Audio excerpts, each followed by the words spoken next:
नमस्कार, सुप्रभात. मी श्वेता भालेकर परब. सुरुवातीला पाहणार आहोत एक महत्त्वाची बातमी. सुषमा अंधारे यांच्या विरोधात मालेगाव तालुका पोलीस ठाण्यामध्ये गुन्हा दाखल करण्यात आलाय. मालेगावमधील अमन परदेशी यांच्या तक्रारीवरून गुन्हा नोंदवण्यात आलाय. अंधारेंनी हिंदू धर्मीयांच्या भावना दुखावल्याचा आरोप करण्यात आलेला आहे. या संदर्भात अधिक माहिती घेऊयात आमचे प्रतिनिधी मनोहर शेवाळे यांच्याकडून. मनोहर, सुषमा अंधारे यांच्या विरोधात गुन्हा दाखल करण्यात आलेला आहे. नेमकं कुठलं प्रकरण आहे, काय अधिकचे अपडेट्स?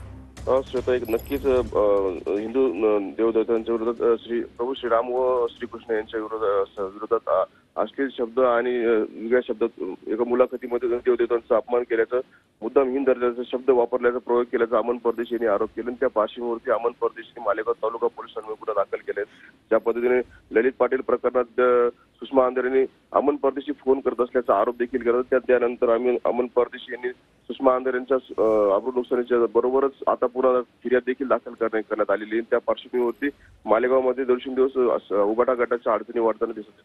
श्वेता, अगदी धन्यवाद आपण दिलेल्या माहितीसाठी.